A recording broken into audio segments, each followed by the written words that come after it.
je vais commencer par me présenter et ensuite céder la place à Mélanie.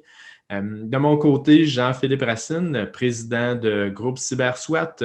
Moi, j'ai une entreprise spécialisée en cybersécurité. On intervient à divers niveaux, autant en analyse de risque, en prévention de la sécurité ou encore en gestion d'incidents. Et bien sûr, il y a des moments où il y a des lois à appliquer ou des lois à voir c'est quoi ces impacts-là d'un point de vue technologique. Et quand on parle de RGPD, souvent, moi, je vais me référer à Mélanie Gagnon pour accompagner au mieux nos clients là-dedans. Et c'est dans ce contexte-là que moi et Mélanie, on a fait une entente de collaboration pour ces dossiers-là qui touchent autant le volet cybersécurité que RGPD. Maintenant, je vais céder la place à Mélanie et on verra là au cours de la présentation à quel point avoir les deux expertises en même temps est vraiment complémentaire. Bon, merci Jean-Philippe. Oui, je suis Mélanie Gagnon, je viens de la ville de Québec. Donc, je suis au Luxembourg maintenant depuis presque 6 ans. Ça va faire 6 ans en février 2021. Et voilà, donc j'ai ma société MGSI Service Conseil en protection des données, plus précisément. Donc, on fait le rôle de DPO, donc de délégué à la protection des données. On accompagne les sociétés pour faire des analyses d'écart, donc qui s'apparentent un peu à l'analyse 27001 pour la mise en conformité, donc pour identifier les non-conformités, faire un plan d'action, puis de mettre des actions là, en place de façon pragmatique. Et voilà, donc aujourd'hui, on va voir un peu de théorie. Je peux déjà partager mon écran. Le but, ce n'est pas de faire une présentation très théorique. On va quand même voir les bases parce que sinon, si vous ne connaissez pas du tout le règlement, vous allez être un peu perdu. Peut-être une petite question avant de commencer, si vous levez le pouce pour dire si vous connaissez bien le règlement, si vous avez été confronté à la mise en conformité avec le règlement. Donc, je ne sais pas si vous pouvez... Il y a des gens qui ont pouce levé, non? Moi, j'ai levé mon pouce. Bon. En tout cas, vous êtes au bon endroit si vous ne connaissez pas le règlement. Donc, on va faire une introduction. On va voir évidemment qui est le cœur du sujet avec la sécurité, c'est les impacts du règlement pour les entreprises québécoises. On va voir comment il s'applique et dans quelle situation il s'applique. Les obligations du règlement et lien avec la sécurité et aussi par où commencer là, sa mise en conformité au règlement. Donc, comme Jean-Philippe l'a mentionné au départ, n'hésitez pas, arrêtez-moi si vous avez des questions, si ce n'est pas clair, là, on est là pour ça. Donc, le règlement il a été adopté en avril 2016 et est applicable depuis le 25 mai 2018. Il est applicable directement dans toute l'Europe, donc contrairement à une directive qui doit être transposée en loi, le règlement s'applique.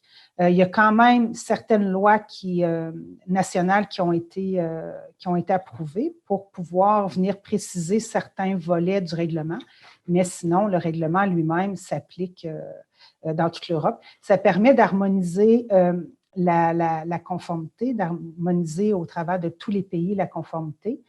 Et il s'applique également hors des frontières, comme on verra un peu plus tard.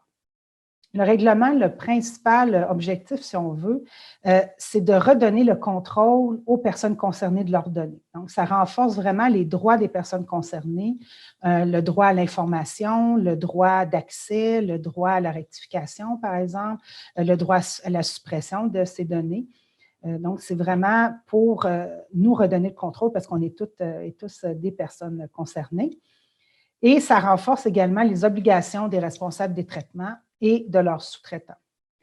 Il y a aussi des sanctions financières importantes qui vont jusqu'à 20 millions, 4 % du chiffre d'affaires annuel global. Mais il y a d'autres sanctions, il y a d'autres pénalités qui peuvent être encore plus dommageables pour l'activité. Par exemple, si vous avez un traitement qui est illicite, vous pouvez être obligé d'arrêter le traitement et de supprimer les données. Donc, c'est votre cœur de métier qu'on vous oblige à stopper tout, à arrêter le traitement, donc vous ne pourrez plus faire vos activités. Et récemment, je pense même que c'était hier, la Belgique a fait une entente avec l'autorité de contrôle qui est en Belgique, que si qu'une société qui pourrait être pénalisée ou sanctionnée pourrait même perdre son site, son nom de domaine .be. Donc, ça peut avoir des énormes impacts pour les sociétés. Donc, ça, c'est vraiment une première.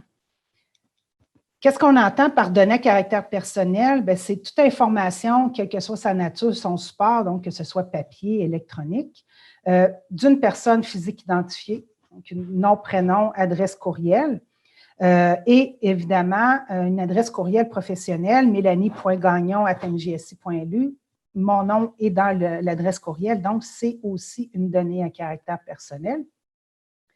Ou encore une donnée d'une personne physique identifiable, soit directement ou indirectement.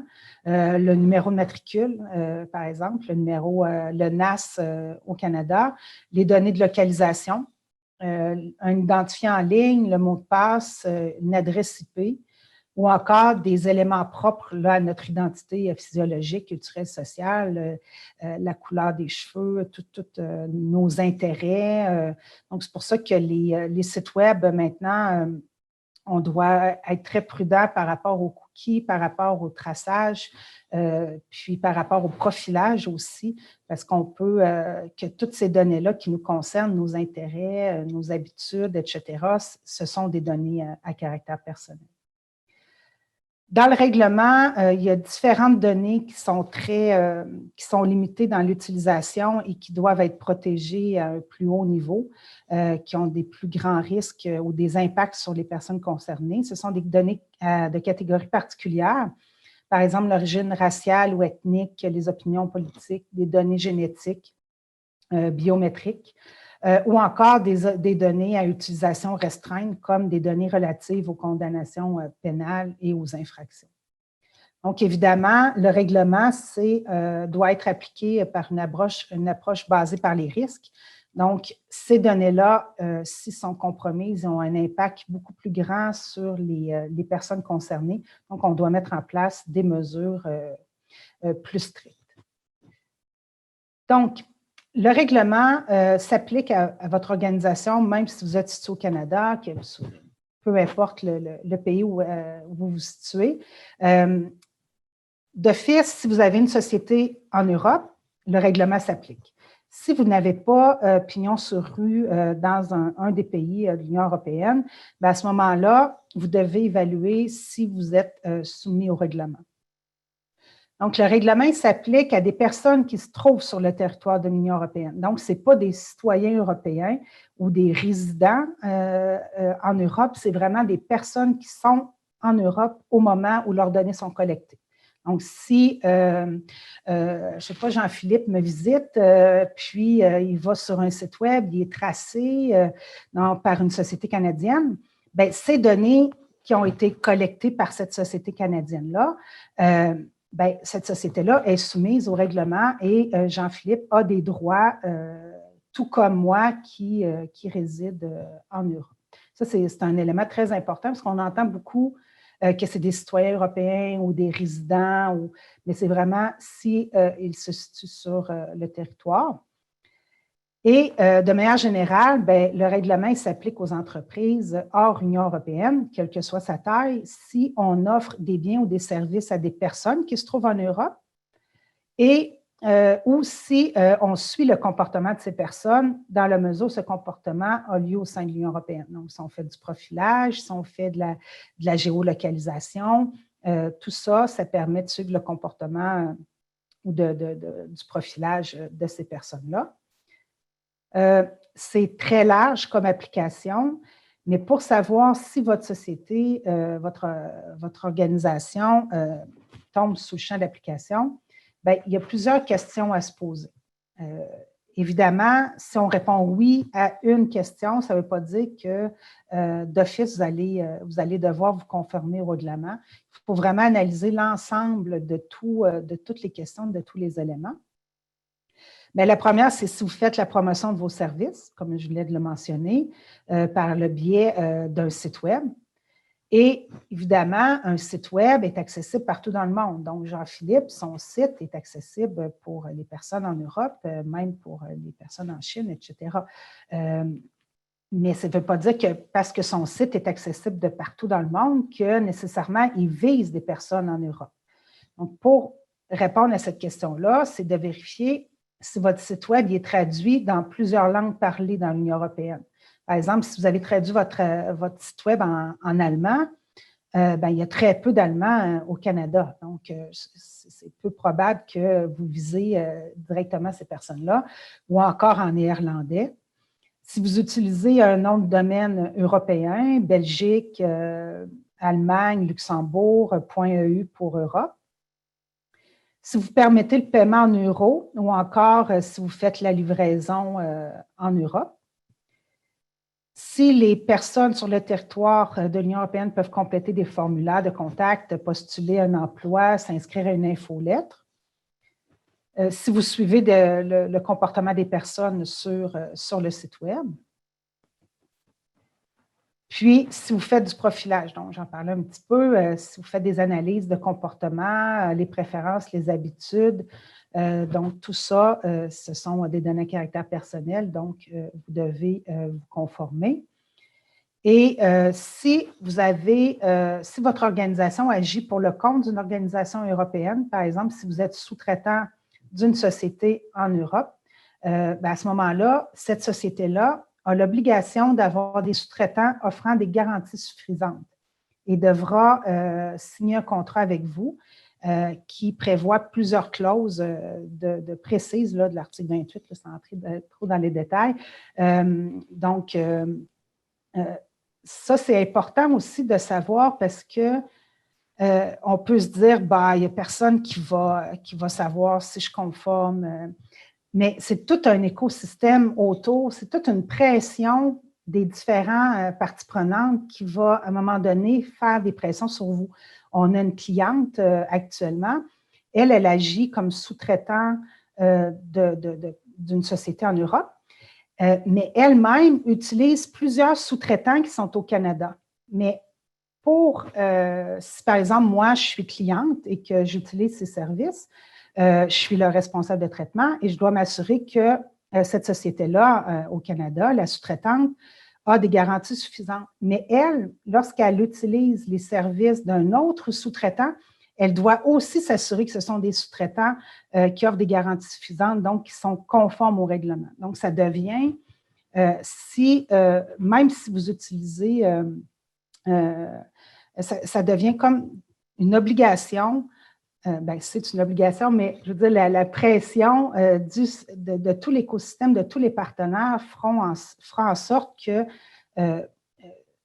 d'une manière ou d'une autre, si vous voulez percer le marché européen, vous n'aurez pas le choix de vous conformer parce que vous aurez à rendre des comptes auprès de vos partenaires, de vos fournisseurs, de vos clients, même des fois de vos salariés. Donc, c'est important de bien comprendre ces éléments-là. Ouais, Mélanie, j'aurais une question pour toi. Ouais. Puis j'espère que ce n'est pas une colle, là, mais il m'est venu quelque chose en tête. Admettons, une entreprise comme moi qui est plus en mode B2B, puis que ce n'est pas nécessairement des citoyens qu'on vise, mais mettons, demain matin, on va à la offensive, puis on dit on veut conquérir l'Europe, mais c'est des entreprises. Dans ce contexte-là, as-tu eu des dossiers de ce type-là sur que ça serait quoi? Est-ce que justement les renseignements personnels des personnes, mais en mode B2B, à laquelle je rentre en contact, là, oui, ça tomberait sur RGPD ou pas?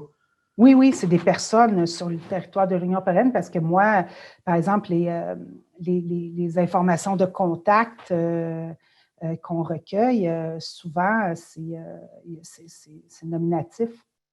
Donc, à moins que vous ayez juste affaire avec des infos @MGSI, par exemple, mais dans tous les cas, on a toujours des noms de contact. Mais si vous faites du B2B, à ce moment-là, c'est sûr que votre mise en conformité va être beaucoup plus simple. Il va y avoir quelques actions à faire, par exemple, mettre en conformité le site web, de vérifier vos sous-traitants. Il y a la localisation des données aussi qui est importante, dépendamment de votre secteur d'activité. Même si vous faites du B2B, si vous hébergez des données de clients, de vos clients qui sont en Europe, au Canada, ça ne pose pas de problème parce qu'il y a l'adéquation, mais d'un point de vue marketing ou stratégie, vous êtes mieux d'avoir un hébergeur en Europe et même dans certains pays, par exemple, des données médicales en Belgique, elles doivent rester en Belgique. Donc, dépendamment de vos activités, vous allez avoir peut-être à trouver plusieurs hébergeurs dans différents pays. Mais non, ce n'est pas une colle, c'est une très bonne question. Ça va toucher aussi les campagnes marketing, les newsletters, des gens qui peuvent s'inscrire à votre newsletter par le biais de site web, des gens en Europe, je parle. Donc, à ce moment-là, votre site web doit être conforme, on doit avoir les cases à cocher adéquates, les politiques de confidentialité, une pour le Canada et une pour les personnes qui sont sur le territoire de l'Union européenne. Donc, voilà, je ne sais pas si ça répond à ta question. Puis, ça, c'est plus dans le cas où on s'adresse plus spécifiquement au domaine de l'Europe, ce que je comprends, là, si on regarde ce que tu indiquais, les noms de domaine, etc., puis quand on est plus en mode offensif pour solliciter pour l'Europe, ces gens-là. OK, c'est bon. Merci. Ouais. Oui, ça répond à ma question. Oui, puis on le verra à la fin aussi. Des fois, ça peut paraître flou, ça peut paraître gros comme une montagne. Et l'important, c'est vraiment de commencer par une analyse d'écart et de comprendre, de faire un état des lieux, de comprendre vos activités. Et en parlant d'activités, une chose qui est important de mentionner, c'est que c'est seulement les activités qui visent des personnes en Europe. Donc, si, par exemple, Jean-Philippe, toi, tout ton staff, toutes tes ressources humaines sont au Québec, que tu ne recrutes pas à l'international, à ce moment-là, tout ton processus de gestion des ressources humaines, de recrutement, de paye, etc., ce n'est pas soumis au règlement. Ce qui va être soumis, c'est ce que tu vas collecter comme données des personnes en Europe. Donc ça, c'est un élément à garder en tête parce que comme ça réduit de beaucoup, souvent, le champ d'application du règlement. Ici, on a l'obligation oubliée. J'ai oublié de vous mettre le lien de notre partenaire en Belgique qui fait ce rôle-là. C'est le rôle de représentant. Et là, ici, on ne parle pas d'un représentant commercial, on parle vraiment d'un représentant légal. Si une société n'a pas de place d'affaires en Europe, elle a l'obligation, sauf très rares exceptions, de désigner un représentant. Donc, le représentant il va se situer, si vous avez des clients partout dans tous les pays d'Europe, à ce moment-là, vous pouvez trouver un représentant de n'importe quel pays. Si vous avez des données seulement de français, par exemple, là, à ce moment-là, vous allez devoir nommer votre représentant en France. Et donc, si vous devez nommer un représentant si vous tombez dans le champ d'application, évidemment, sauf si vous êtes une entreprise publique et quelques petites exceptions. Là, je ne rentrerai pas dans les détails parce que c'est très rarement d'application. Donc, le représentant, ça va être le point de contact des personnes concernées et aussi des autorités de contrôle. Donc, si jamais il y a un problème, il y a un incident ou il y a une question d'une personne concernée, elle va contacter le représentant. Le représentant va garder une copie du registre des activités de traitement de votre société. Ensuite, elle peut faire une assistance en cas de notification des violations de données.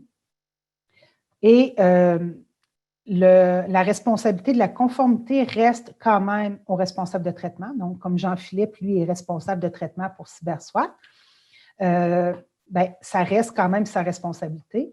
Mais le représentant peut être tenu solidairement responsable. Donc, ce n'est pas une mince affaire que d'être représentant et ce n'est pas, comme je le disais, là, un représentant commercial, c'est vraiment un représentant légal. Donc, je ne sais pas si vous avez des questions avant de continuer. Quand tu parles de ce représentant-là, est-ce que tu fais spécifiquement référence à ce qu'on entend des fois le DPO ou c'est différent, ça? C'est différent. On va le voir un petit peu plus tard. Ouais, le DPO, c'est le délégué à la protection des données ou Data Protection Officer. Et le représentant, lui, il va agir que sur instruction du client, donc sur instruction du responsable de traitement. Contrairement au DPO, le DPO, lui, doit être indépendant. Il ne doit pas recevoir d'instructions de la part du responsable de traitement. Donc, c'est un peu comme un auditeur interne qui peut auditer tout ce qu'il veut et qui a un peu carte blanche pour faire ces différentes actions dans la société. Donc, c'est la même chose pour le DPO. OK. Je vois qu'il y a Émilie qui a fait une réaction là, pour lever le pouce. Fait que je crois qu'elle veut prendre la parole. Oui, bonjour, j'ai une petite question pour vous. Juste être sûr que j'ai bien compris. Donc, ça veut dire si, par exemple, j'ai une entreprise qui offre des services et que dans son site web, elle a une page « Contactez-nous » où ils doivent rentrer leur nom, leur prénom, leur courriel et numéro de téléphone. Donc, ça veut dire que si jamais un Européen tombe sur cette page-là et remplit ces données-là, est-ce que dans ce cas-là, il faut avoir quand même un représentant? Non, c'est ça, comme je mentionnais. Si vous avez seulement, c'est de démontrer si vous ciblez spécifiquement des personnes en Europe. Parce qu'un formulaire de contact, comme le formulaire de CyberSWAT, qui est disponible partout dans le monde. Donc, un Indien pourrait compléter le formulaire de contact. Mais ce qu'il faut démontrer pour la conformité, c'est si on a vraiment l'intention de promouvoir nos biens et services à des personnes en Europe. Parfait. OK. Merci beaucoup pour la précision. Merci. Oui. Donc, ici, on va voir très, très rapidement les 7 principes là, relatifs à la protection des données. On a la licéité, loyauté, transparence. C'est de s'assurer d'avoir une base légale. Donc, c'est sur quoi on va se baser pour traiter les données. Contrairement au Québec, au Canada, qui a la base légale où c'est le consentement, sauf exception, dans le règlement, il y a 6 bases légales. Donc, on peut avoir le consentement, ça peut être le contrat, une obligation légale, l'intérêt légitime de la société, etc. Donc, il y a plusieurs bases légales et chaque traitement doit avoir une seule base légale.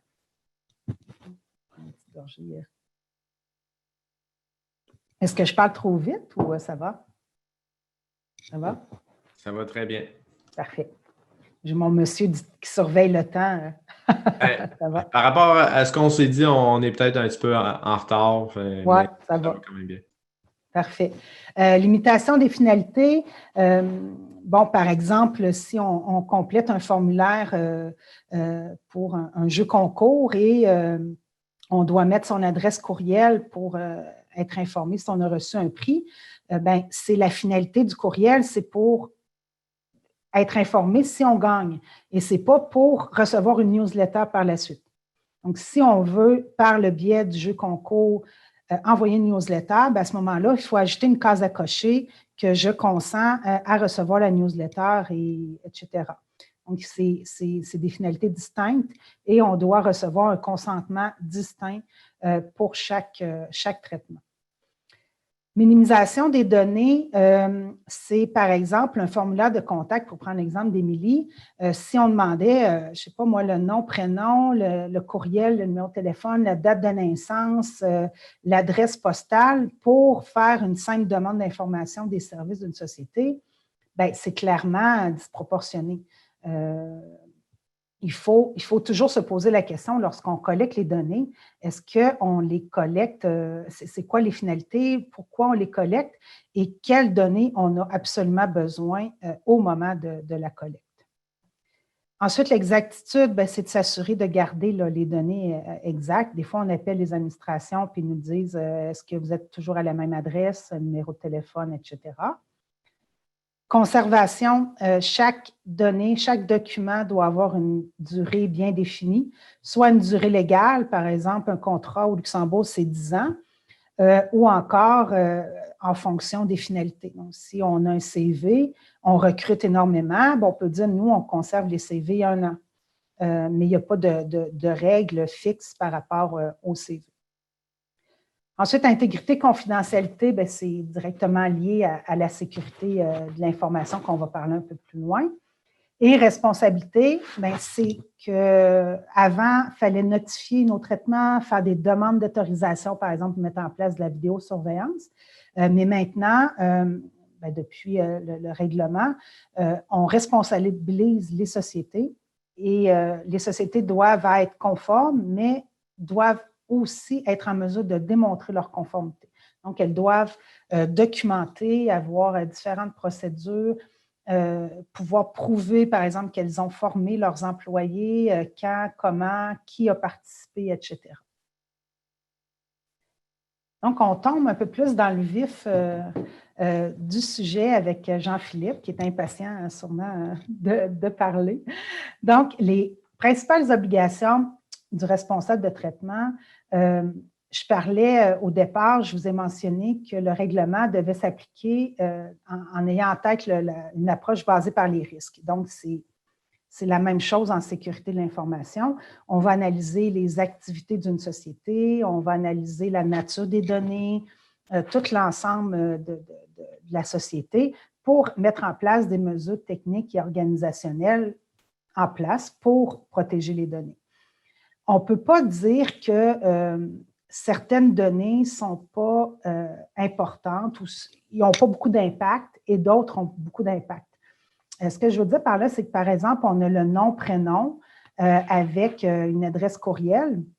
Mais si c'est le boulanger du coin qui a perdu sa liste client et que là, le nom, prénom, on voit que Mélanie Gagnon est allée acheter chez tel boulanger, l'impact n'est pas énorme.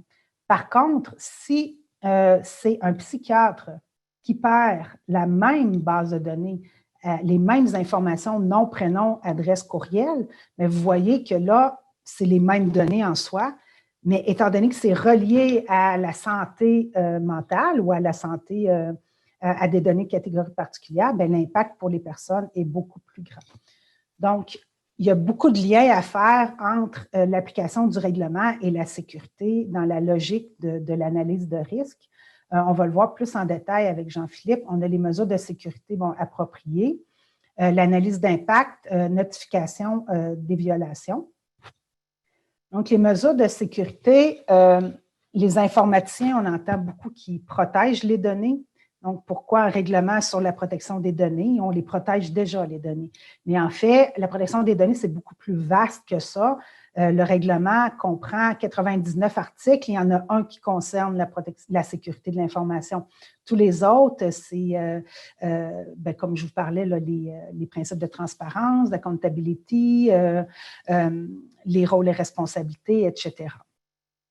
Et on a sécurité de l'information qui s'applique à toutes les données personnelles et non personnelles, donc toutes les données d'une société.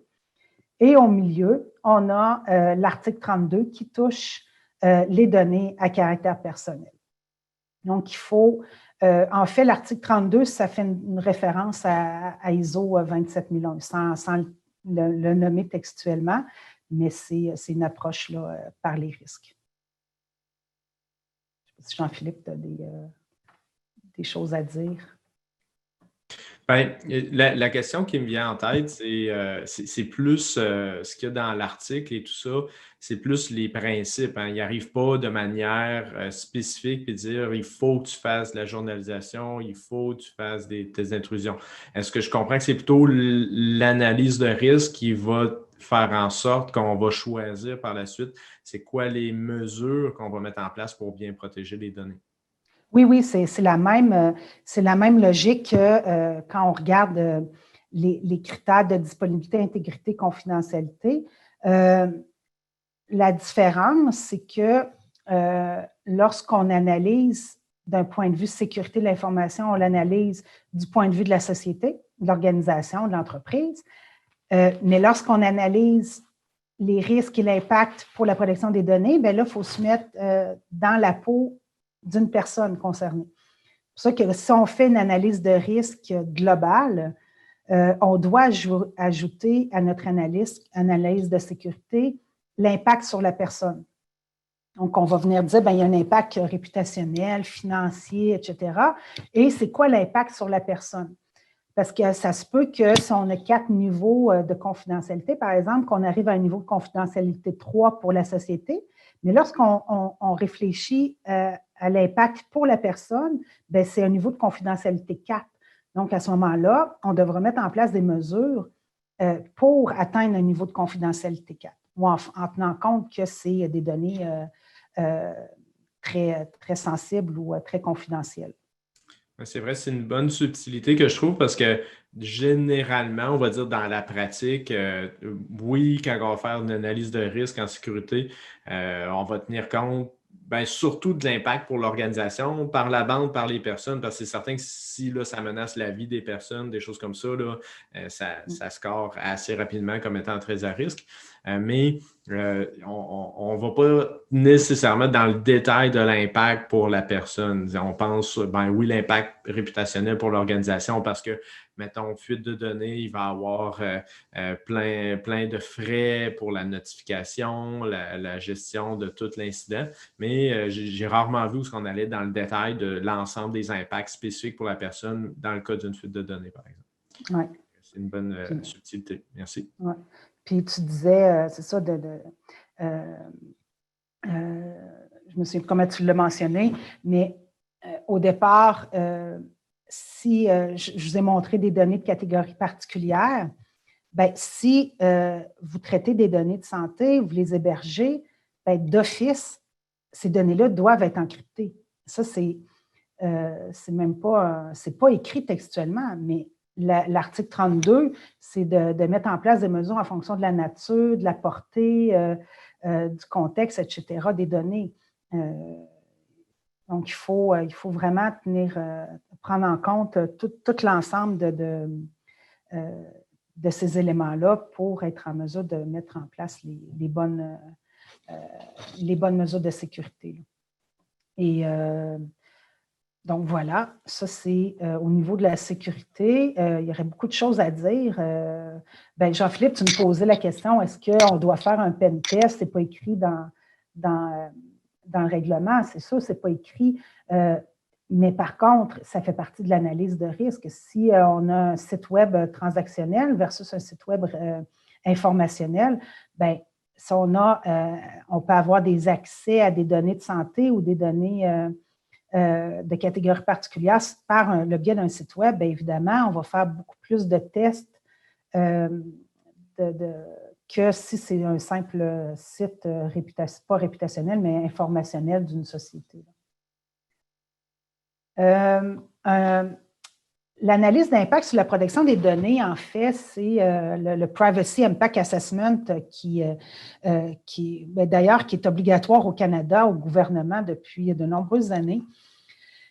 En fait, c'est quoi? Si on garde toujours en tête que c'est une approche basée par les risques, c'est qu'il y a certains traitements ou certains projets qui ont un impact énorme sur les personnes. Donc, on doit, aussitôt qu'on a un nouveau projet qui traite des données personnelles, que ce soit une nouvelle application, de la vidéosurveillance, de créer une application RH, par exemple, ou d'ajouter le choix d'un outil informatique pour faire du monitoring, de la surveillance des réseaux, etc., bien, ça va traiter des données à caractère personnel. Donc, au départ du projet, avant même de démarrer le projet, on doit analyser l'impact, on doit analyser les grandes lignes du projet et identifier si on est obligé ou non de faire une analyse d'impact plus poussée. Puis c'est quoi une analyse d'impact? C'est d'évaluer la nécessité, proportionnalité, d'évaluer les risques pour les droits et libertés des personnes et de définir en amont les mesures pour y faire face. Donc, si, par exemple, on veut mettre de la vidéosurveillance, bien, on va aller analyser, est-ce que c'est vraiment de la vidéosurveillance qu'on a besoin? Est-ce qu'on peut mettre juste des alarmes sur les portes? Est-ce que quand on fait de la vidéosurveillance, est-ce qu'on est obligé de reconnaître les personnes ou c'est juste un détecteur de mouvement? Donc, c'est vraiment de se poser ces questions-là pour bien cibler le besoin. Par exemple, un autre exemple, ça avait eu lieu, je pense, ça fait plusieurs années, des étudiants qui allaient faire du sport, ben, ils perdaient souvent leur carte d'accès pour retourner au vestiaire. Ben, ils avaient installé un lecteur à empreinte digitale. Donc, c'est un peu disproportionné. Donc, c'est ça que ça cherche à faire, cette analyse d'impact-là, pour venir en amont, le plus en amont possible des projets, venir identifier les risques. J'ai une question qui me vient en tête. Il n'y a peut-être pas eu de décision en Europe par rapport à cette thématique-là, mais ici au Québec, il y a eu des débats sur des commerçants qui mettaient en place des caméras pour détecter la température des gens en lien avec la COVID et tout ça. Ben, c'est certain que ça a fait un tabac quand même important, mais ce que je vois, il y a sûrement eu des débats similaires sur les commerçants qui qui récupéraient de l'information de ce type-là dans le contexte de la COVID, qui sert, je vais dire, d'une certaine manière d'excuse là, pour aller vite avec de quoi qu'on n'a peut-être pas pris le temps de tout analyser, là. Oui, ici, il permettait, je ne me souviens plus si c'était en France ou en Europe par rapport au règlement, il permettait de prendre la température, mais la personne ne devait pas subir de préjudice et que les données ne devaient pas être conservées. Par exemple, toi, tu te présentes demain matin au travail, je prends ta température, bien, je dis, regarde, Jean-Philippe, par mesure de précaution, tu retournes chez toi et le lendemain, tu surveilles, puis tu vas peut-être voir ton médecin, quelque chose. Mais moi, je n'ai pas le droit, si tu es mon employé, de conserver cette information-là ou de dire, ben là, il fait beaucoup de température. Donc, mais par moyen préventif, c'était permis de prendre la température, mais on ne pouvait pas rien conserver par rapport à ça. C'est intéressant comme réflexion parce que, oui, aujourd'hui, le webinaire il est axé sur le RGPD, mais on n'en a pas parlé encore, mais pour les gens, là, le bénéfice des gens ici, si vous avez pas entendu parler, il y a des lois qui sont déposées en ce moment, autant au fédéral qu'au niveau provincial, pour ce n'est pas exactement les mêmes termes qui sont utilisés, mais les grands principes se ressemblent beaucoup au RGPD. On peut s'attendre sur un horizon de 2021 là, que ces lois-là vont être adoptées. Puis c'est les mêmes réflexions qu'on a dans une analyse RGPD. Ça se pourrait qu'on ait besoin bientôt de les faire également au Québec et au Canada là, pour les données des citoyens ici. Oui. Ouais, après ça va être le défi d'harmoniser tout ça, par exemple, s'il y a des notifications, violation de données. Mais bon, j'ai écouté un webinaire d'ailleurs sur le projet de loi à Canada avant-hier. Puis, bon, c'est sûr que ça peut prendre 1 an avant que ça soit approuvé, tout ça. Mais c'est vers ça qu'on tend. Et de toute façon, d'être conforme au règlement, ce n'est pas une mauvaise chose en soi parce que c'est pas mal un modèle qui est utilisé partout dans le monde comme étant la référence, là. Donc, si on avance un petit peu, parce que vous allez avoir la présentation, soit dit en passant. Donc, si vous avez un projet de surveillance d'une application médicale, par exemple une base de données de notation de crédit, ce sont tous des traitements ou des projets qui ont un impact élevé. Donc, à ce moment-là, on doit faire une analyse d'impact pour identifier les risques et trouver des mesures avant de démarrer le projet. Et lorsque le projet est démarré, même si on n'a pas eu à faire d'analyse d'impact, on doit quand même faire de la protection des données dès la conception et par défaut. Donc, ça, c'est un concept, là, le Privacy by Design, qui a été créé par Anne Cavoukian, l'ancienne commissaire en Ontario. Ça fait en 91, donc ça fait très longtemps.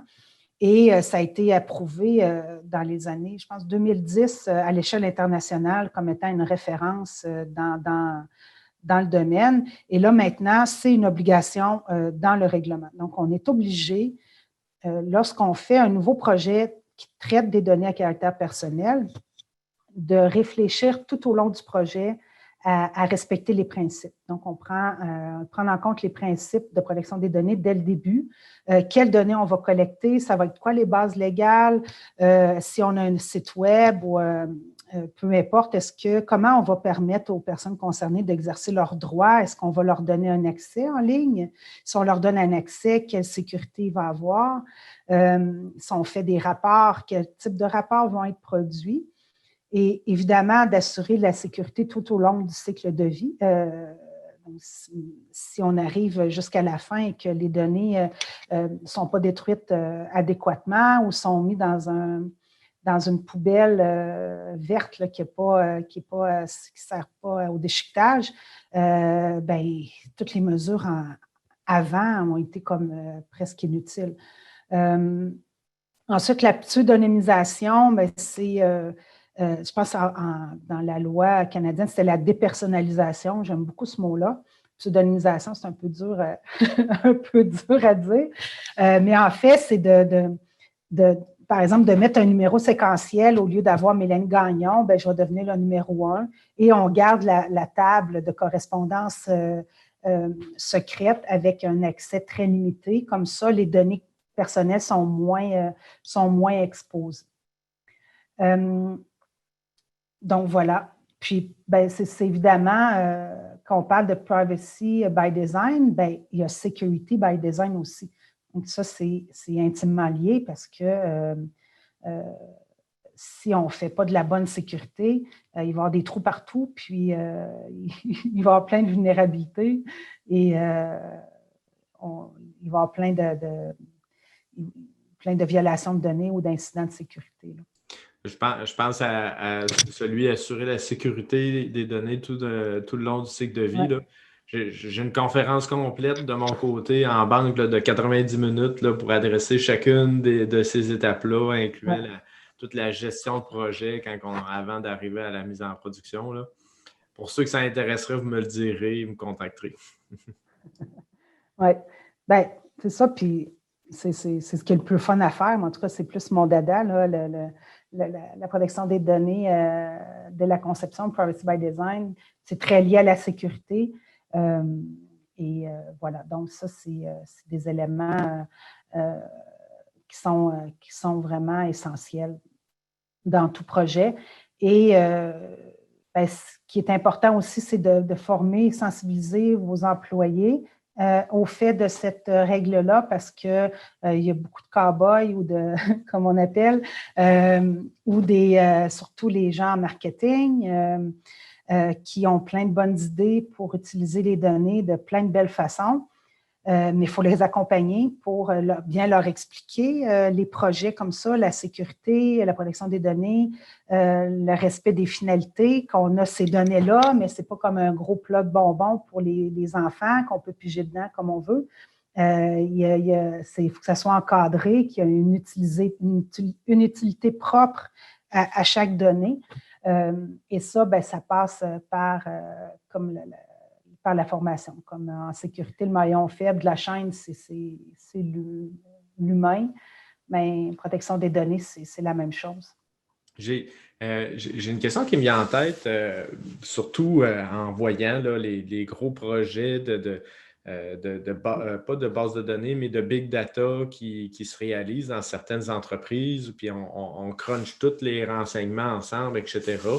Est-ce que de ton côté, tu as déjà accompagné des clients ou est-ce que vous en êtes venu à se dire, OK, on va scinder les données en lien avec les personnes européennes des autres données de l'entreprise pour éviter, c'est pas le bon mot que je vais utiliser, mais de contaminer les données puis d'amener plein d'obligations dans un système comme ça. Là, un peu comme ce qui arrive des fois dans l'industrie des cartes de crédit, là, où on essaie de restreindre beaucoup la portée. Non, j'ai pas eu de clients là-dessus. J'ai l'impression que ça pourrait... s'il y a une normalisation un peu dans les différents pays, tout ça, peut-être que ce besoin-là en arrivera pas, mais c'est certain que ce que j'ai compris, par contre, s'il y a des parties des systèmes informatiques ou des pratiques d'affaires qui ne touchent pas les Européens, ça, par contre, il n'y aura pas de besoin comme tel de se conformer pour ces parties-là de l'entreprise. Oui, c'est ça, certaines activités, certains traitements. En fait, on regarde par traitement. Donc, par exemple, le traitement de recrutement, de gestion des ressources humaines, de production, etc. Un autre élément, c'est la notification et la communication des violations de données. Il y a une petite coquille ici qu'on n'a pas vue. Donc, c'est quoi une violation de données? Je peux commencer par la fin ici. C'est que tout incident lié à la sécurité de l'information n'est pas nécessairement une violation de données à caractère personnel, mais toute violation de données à caractère personnel est un incident lié à la sécurité de l'information. Donc, dans vos processus de gestion des incidents de sécurité, vous devez avoir pas un trigger en français, je ne sais pas, un mécanisme d'identification que dès qu'il y a des données personnelles d'impliquer, c'est très important de le mentionner soit au DPO, Data Protection Officer, ou bien au responsable de traitement, parce qu'à partir du moment où est-ce qu'on a une assurance raisonnable qu'il y a des données personnelles concernées dans l'incident, on a 72 heures pour analyser le risque pour les personnes et s'il y a lieu de notifier aux autorités de contrôle. Donc, c'est très court, 72 heures. Et s'il y a un risque élevé pour les personnes, bien, à ce moment-là, on doit également communiquer à ces personnes concernées, comme Desjardins ont fait l'année passée. Je ris, mais bon.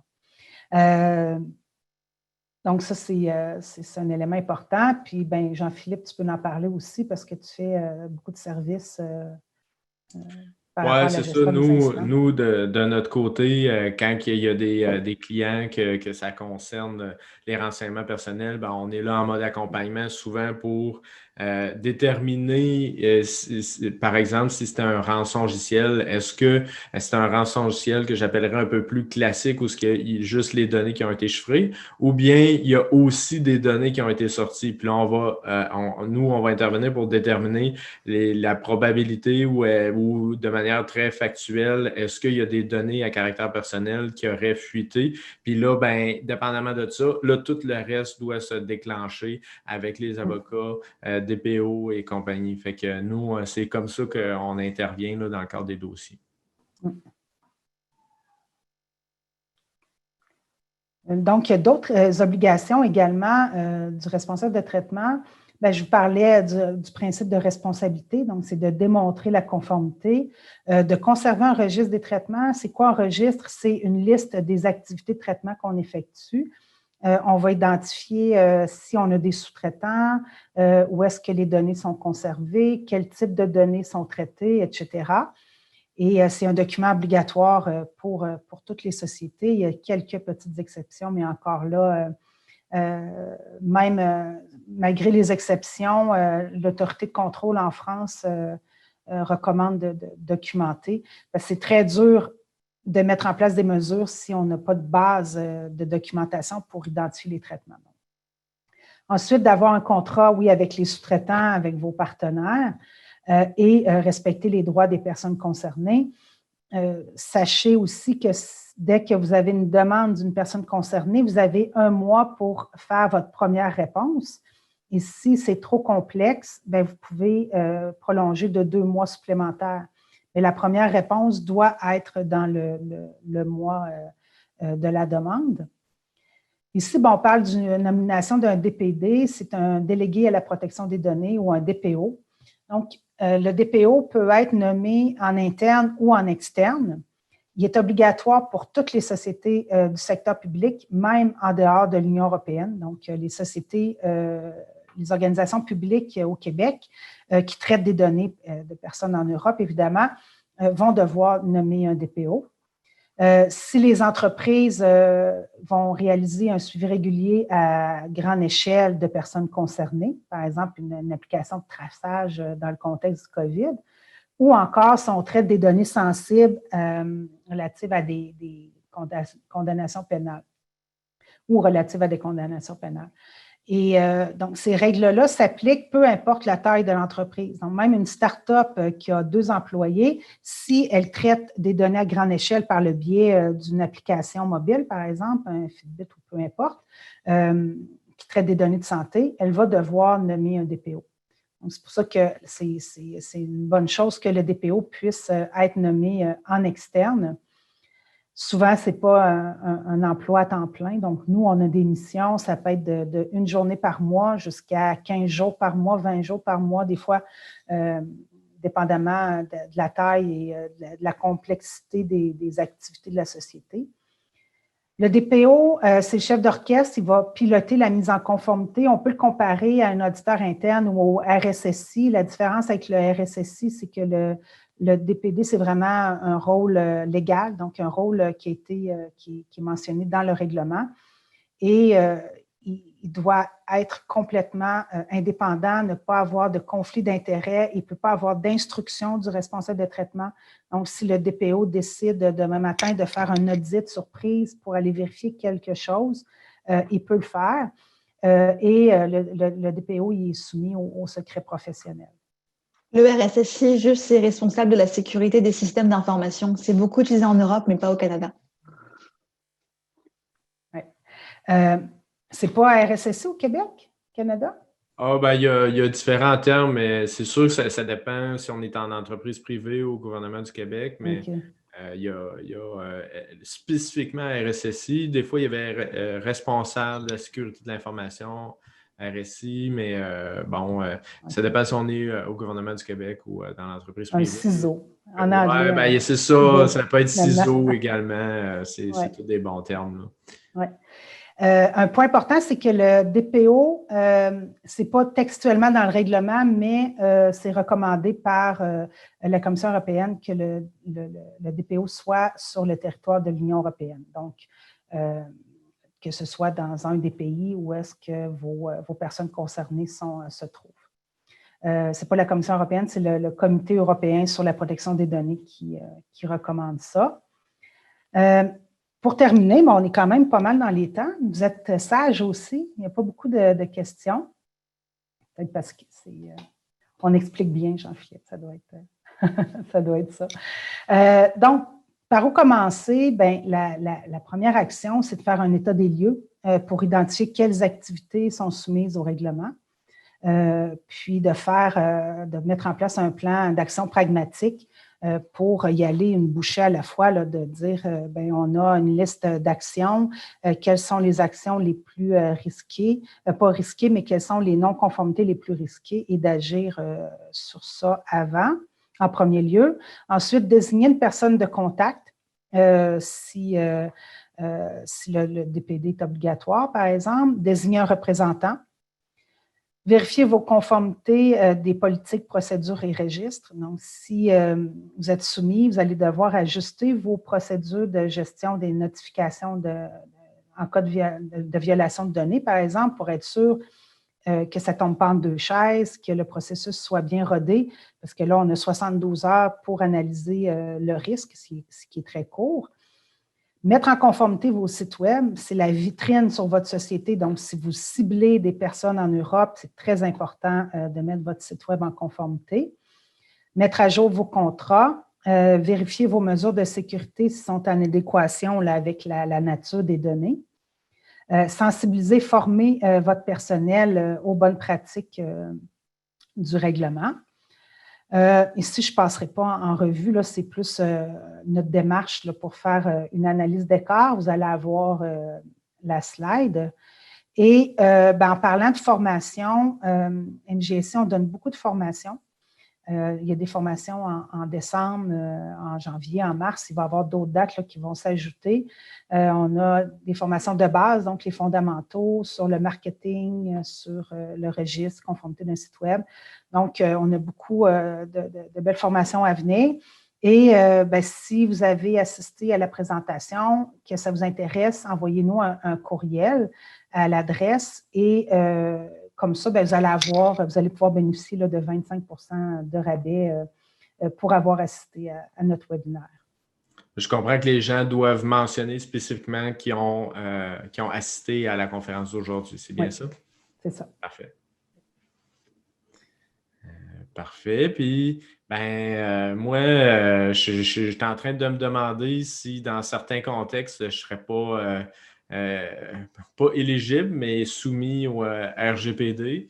En tout cas, je sais qui je vais devoir aller consulter pour poser toutes ces questions-là. Ouais. Pour ceux qui voudraient en savoir plus ou approfondir le sujet, ce qu'on a vu, c'est que Mélanie a justement dans son entreprise une méthodologie en place pour faire l'analyse d'écart. Et je pense que toi-même, tu as d'autres partenariats quand on tombe dans le volet un peu plus légal de la chose. Peut-être quand on veut déterminer de manière officielle, est-ce que c'est des informations soumises ou pas au RGPD. Puis, quand que les entreprises ont besoin aussi, quand ils tombent dans l'action puis ils réalisent qu'il y a des mesures de sécurité complémentaires à mettre en place, nous, on peut intervenir pour appuyer ça, pour s'assurer que d'un point de vue un peu plus technique, les entreprises font tout ce qu'il faut. Puis, s'il arrive quelque chose, ils sont capables de démontrer que tout ce qui était raisonnable de mettre en place dans le contexte, ça a été fait.